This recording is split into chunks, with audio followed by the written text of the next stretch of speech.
welcome to my channel. My name is Anya. I'm an illustrator. I like to keep journals and I love books. So today is all about my reading journals. In the first half of this video, I will quickly talk about my relationship with the reading journal. I will show you my first reading journal and I will show you my 2024 reading journal. And then we will set up my 2025 reading journal together. Thank you for being here. I hope you enjoyed this video. I started keeping an actual paper reading journal in mid-2011.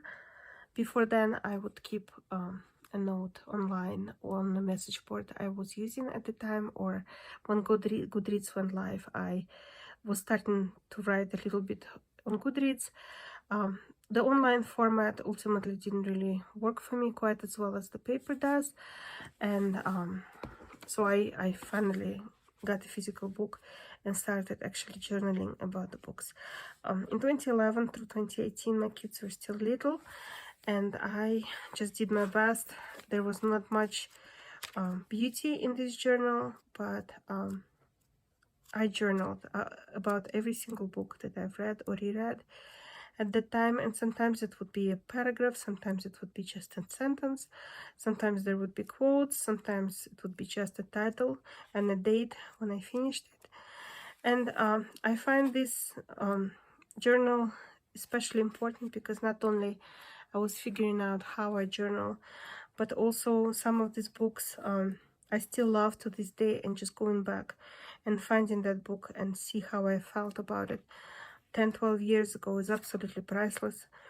So if you're just starting out journaling about your reading experiences, and you do not know if you like having beautiful spreads, or you don't have resources, or you don't have time, please know that even writing just a little bit is going to be a memory that you will treasure forever. And then, so this book lasted me from mid-2011 until the end of 2018.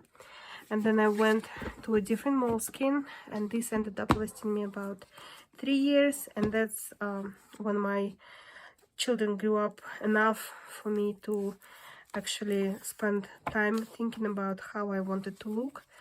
And I started adding covers to it, and I started adding stickers to it, and I started adding bookshelves, hand-drawn or drawn on iPad.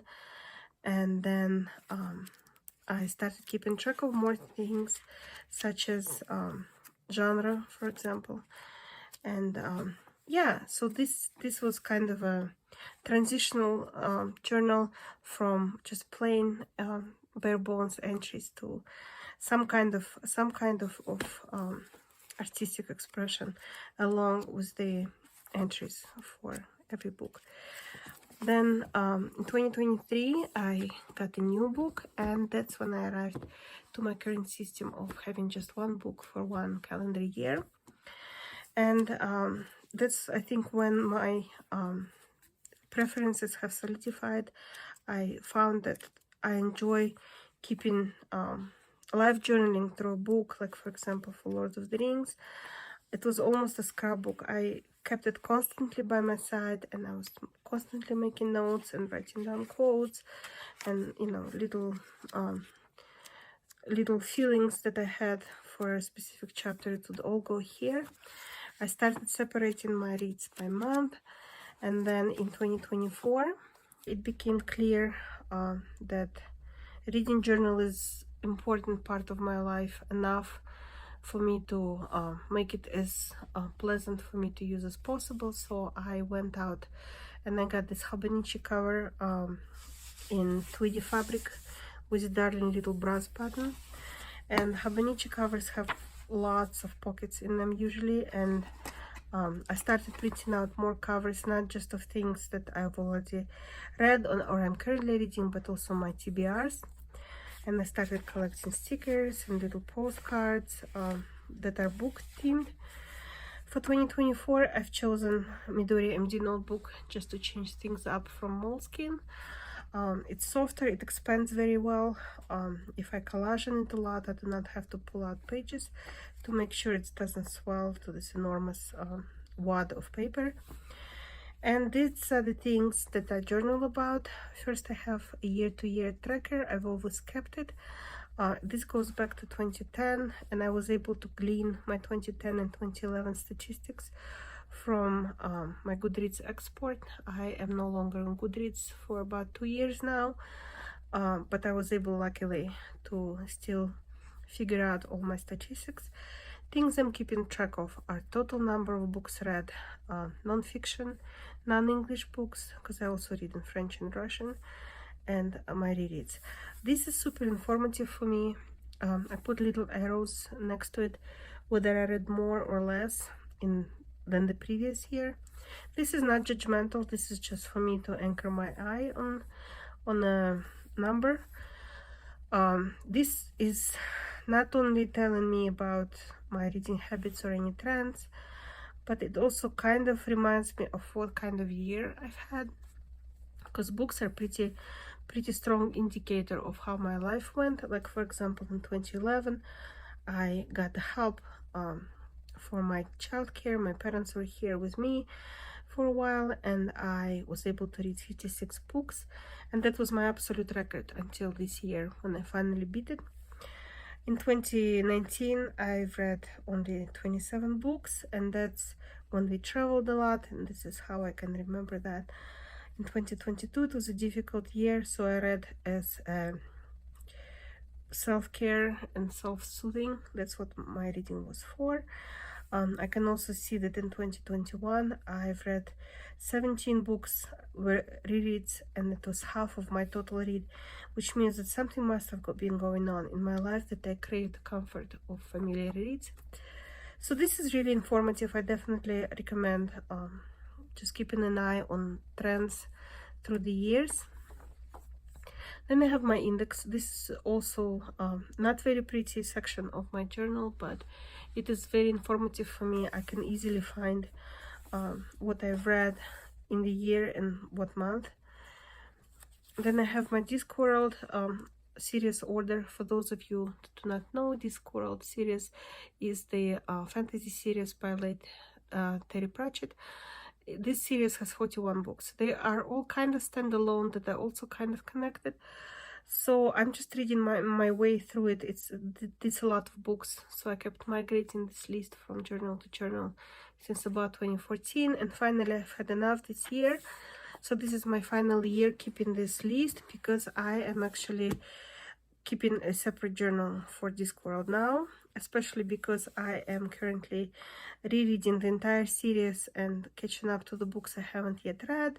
So I will no longer keep track of Discworld books in my journal on a separate list, just books one by one, and my main journaling about this series will be in this book. And then and I'm actually planning to make a similar book for any of my Tolkien rereads, hopefully in 2025, but it's not yet decided. Then I have an alphabet challenge. This is my second year of doing alphabet challenge. Basically you read one book per letter, and this year again I have not covered 6 letters, and that is totally fine. This is just a fun game that I'm playing, and it's very curious because I started marking off books for each letter, and the most fascinating thing to me is that I've read most of my books started with W. I somehow did not anticipate that, but it's just very, very curious. Then I have my Around the World tracker, and I always aim to read more diverse books, but this year I only managed 14 countries. Most of my books are from the US. This is where I live, so naturally it's what's most accessible to me, but some of these authors are not are immigrants or children of immigrants, so Korean American or Indian American. But if they were born in the US and live in the US, I would mark them as US author. Then I had my wishes for 2024.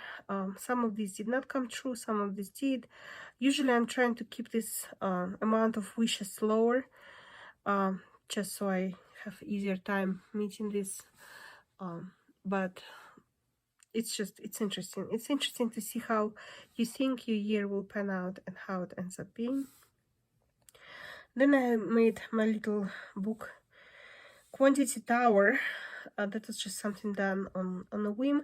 First I started counting them by 10, and then I was like, this is too much pressure. I really do not know if I'll be able to read more than 25. So I switched to counting by 5s, and I ended up climbing to 55, which I'm very, very happy about it. I'm actually at 56, but because it's not a 5, it's not counted here yet. 2024 cover, then tracker by genre and by form. So square means physical, circle means ebook, and triangle means audiobook. If a little heart means a reread, and then color represents a genre. I'm also keeping track of books that I owned, that I've read and borrowed. Also because I'm really curious to see if books that I buy are being actually read, or they just sit on my shelf. And I really aim to use my local library more, so I try to keep track of this as well. Then my most impactful read page. This page is actually the thickest page in my journal. And the reason for that is because initially I started as this diagram where you would write a book per month, and then you would narrow it down to one book, and then you would narrow it down after 6 months or after a year. And I totally messed up drawing that diagram, and it was a little bit of an eyesore. And then I couldn't choose a book per month because sometimes there would be 2, sometimes there would be none. So I paved over it with more paper, and I started keeping track of most impactful reads by month, just like a month book. And again, sometimes I would have 2, like in January I had 2 or 3, and in for example, June I had none. So I ended up just paving over it again with more paper, and it is now just a laundry list, and I ended up with 12 books that made a pretty big impact on me. My next page is keeping track of books that I bought, and books that I borrowed, and then books that were gifted to me. And then I had a page for wish list, and I totally forgot about it, so it remained empty. And then we jump in. Oh, one more thing. I forgot to create bookshelf initially, but then I missed a spread setting up for June. So I did end up with a spread of a bookshelf. Again, I only budgeted for one spread because I didn't realize how much I would read this year. So this bookshelf took me through August, and then after I finish with my December reads, I will create one more bookshelf for the rest of the year. And then from then onwards, I split my reading entries by month. I have a whole page for just random thoughts, such as, I didn't get to read this month. I wish I did. Or I'm having a really hard time with this read. So this is kind of just a random thought section of the month that I find necessary, so I do not dip into the actual book entries with just thoughts. I usually have a cover that has maybe some kind of theme, maybe not, and I keep track of how many books, non-fiction, different languages, if any, children's books, if I read any of the children's books, and then rereads, and I write my best book there. And then I just finish my entries as I finish the book, and sometimes I would live journal through the entire book, like North and South by Elizabeth Gaskell, my annual reread that went on and took several pages. Sometimes the book would would roll over into the next month, and if that happens, if most of the book have been finished in the month that is ending, I would keep it in that month. If most of the book will be read in the following month, I will just journal about it when I finish it. And then, yeah, so that's how it goes on. I always paste a cover. I try to note which book it is, if I count them, date I finished, whether it's fiction or non-fiction. If I have a genre, I will write it down. Reread or first time read or second time read. If I remember when I read it for the first time, I will write it down. That's when my old journals come really handy. and then whether I own the book or I borrowed it, format, um, and then my star rating, and the most important question for me is whether I would read it again or not. And yeah, so that's all I write here. If I remember to write down any awards that the book received, I will. I try to add stickers if I feel like it, like for example for The Country Beyond by James Oliver Curwood. I found children's, it used to be a children's book from my childhood, and I found pictures of those illustrations, and I pasted them here because it's just so nostalgic and just made me happy. And then yeah, so this is December. I still have a couple of books in progress, even though we only have a few days left, but I'm hoping that if I finish those books, they will go in here as well. And then I will write my closing thoughts, make that final bookshelf, and this book will be done. One thing that I don't write into my reading journal anymore is to TBR, and this is a new development for me. I was completely sick of moving my TBR from book to book, because sometimes I would write a book down and I would feel really bad that I haven't read it for years, and sometimes it's just not the right time for one to read a book one put on TBR. And anyway, I decided to create a separate notebook for it and just keep it in the same cover. This is just a thin notebook I picked up in a bookstore. I think Bruno Visconti is the brand, or maybe the artist. And my TBR just goes here, and I have just a little table with title and author, comments if any, acquired column. Y means yes, I have it, actual physical book, I have it on hand at home. E means ebook is available either on Apple Store or my local library has ebook. My library does not stock every single ebook. Sometimes it's actually very hard to find. So if my library has it, or I can find it in Apple Books or elsewhere, I would put E. And L I would put if my library has a physical book. And then I would would highlight it when I read it, and I would put a date on it.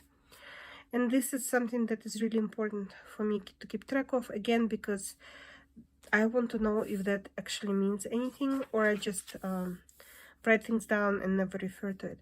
Because that's how it was for me on Goodreads. I would add to my TBR shelf. I think I ended up with like 1,000 some books that were added to my TBR folder on Goodreads that I never ever looked at. And at some point I just got overwhelmed and just avoided it. I color code by fiction, which is purple, and non-fiction, which is blue. So far it's been working okay for me. I'm curious to see how many books I've read in 2024. Yeah, so this will go with me into 2025. The moment clock strikes midnight on the New Year's Eve, this book will go out and the new book will go in. And let's set that book up.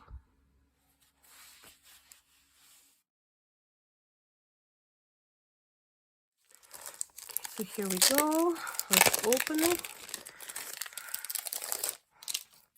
Again, it's a Midori MD Notebook. I actually love this book so much that I am using it for different journals a lot. There's a little sticker here, and then there's a kind of a parchment paper cover on it for now.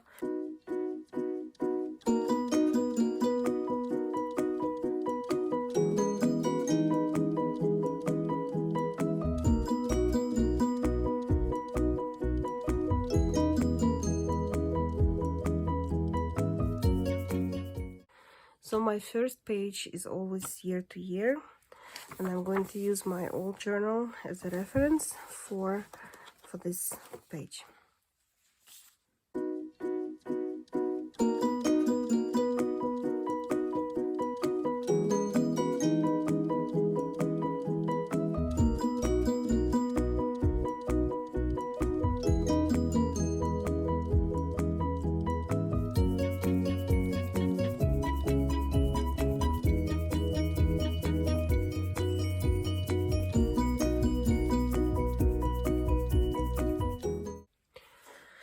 So this is my year-to-year counter, and even though I've considered just making a removable page and just migrating it from year to year, I find that it's actually totally fine for me to rewrite it every year. So this is what I'm filling this page with.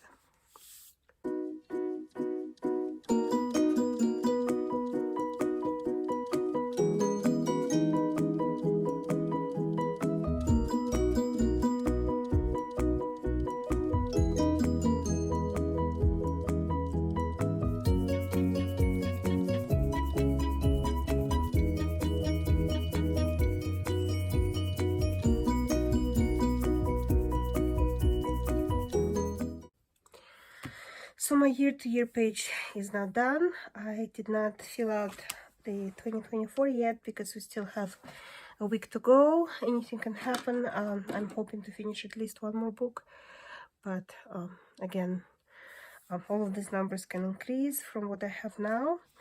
This is the sticker with artwork by Marika Paz. It's a beautiful little possum, thanks to my friend who gave me this sticker. This is going to be my mascot for this journal. It's a new thing. I'm very excited. And then I put some washi tape on the bottom. This page buckled quite a bit. I think my brush was too wet with the water here, but I really like how it looks. It matches colors on this little tape below, and it kind of has this earthy feel for my mascot sticker right here. So this page is going to be my alphabet challenge. I will draw my letters here.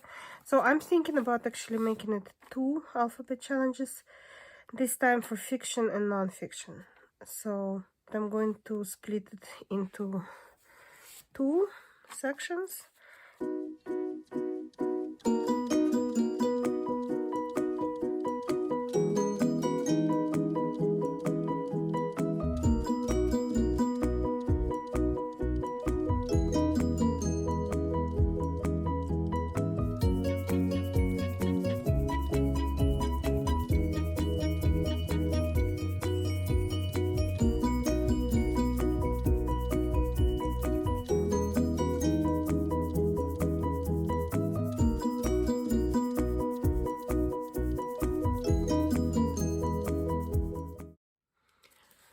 So my alphabet spread is ready. Non-fiction on the left, non-fiction on the right. And then there is some space for a book that would start with a number, and then just a little bit of room for any notes.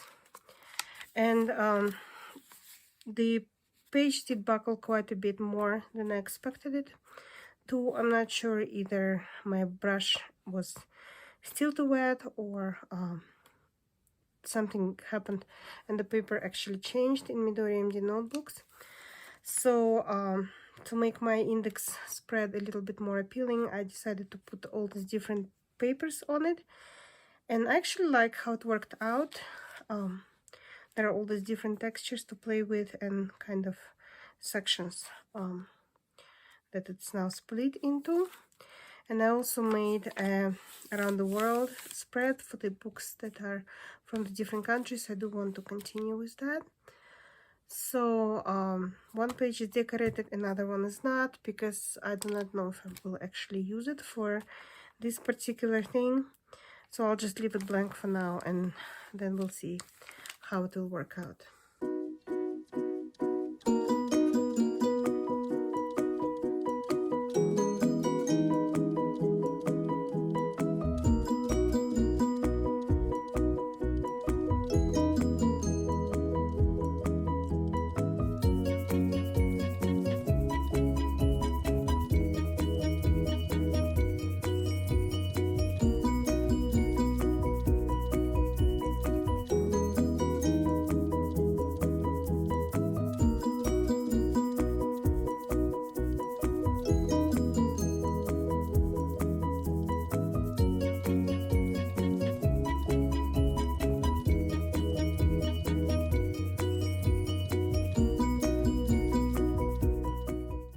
So my cover has been set up. historically I would just go for a single image for the cover, but for some reason this year I really want something more cozy. So this is my my cover, and now I just need to create a page for my intentions and thoughts going forward into 2025.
So this part of the spread is ready. This is my month-to-month counter. I'm marking physical books by a square, circle for the ebook, triangle for audio, and a heart for a read. And then there is a little color for each genre. Of my most read genres, I do not exclude something that I might read. I might just add something that I've never read before, but it's general fantasy, historical, children's poetry, memoir, self-improvement, romance, sci-fi, investigative nonfiction, and art and illustration. And then I will keep a tally for the form, whether I'm rereading or not, and whether the book I read is owned or borrowed. So now let's do the second part, which will be my most impactful read page.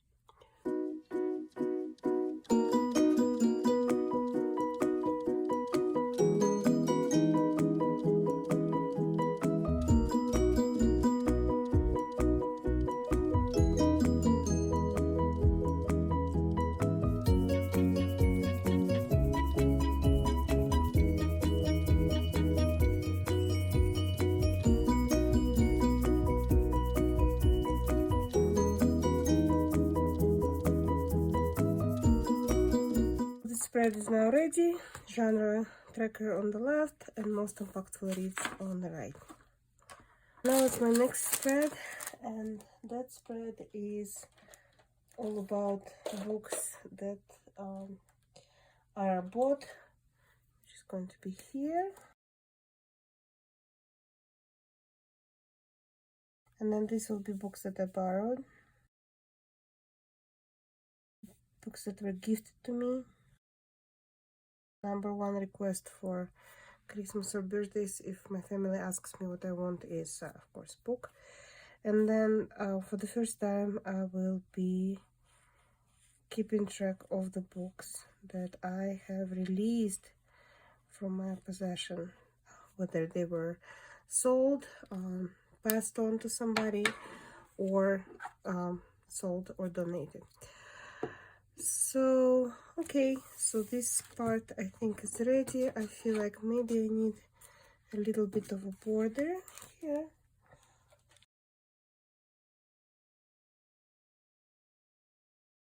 So this spread is now done, and this spread is going to be my bookshelf.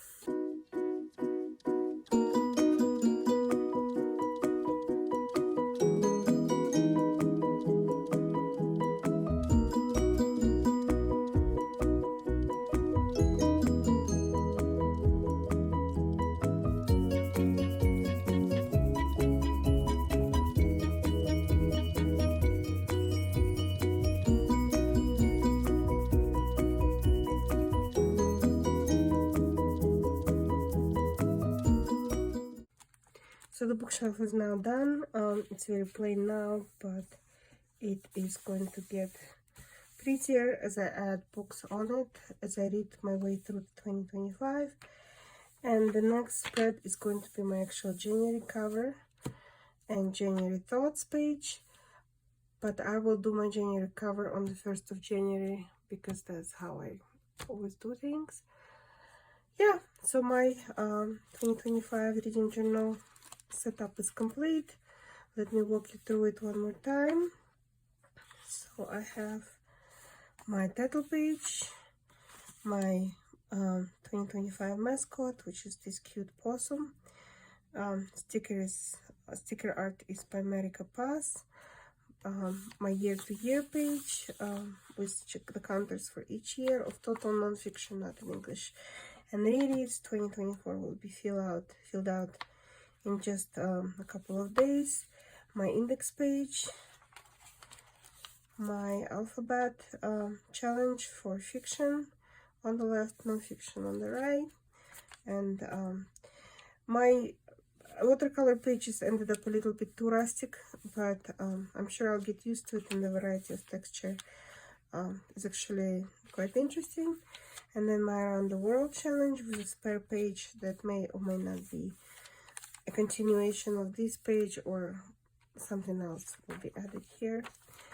My cover page for 2025, and this is going to be my section where I would put my reading goals and where I will put my little tower of books, probably counted by 5 again, month to month, with form in a symbol of square, circle, and triangle for physical ebook and audio, and heart for read, and different color for genre, and then just a tally of books by form and whether I own the book or borrowed. And then most impactful reads page. So yeah, this is probably going to be no more than 10 or 12 books per year, because that's how it usually is for me. And then just a tally for bought, borrowed, gifted, and released. I will just write the title and an author here.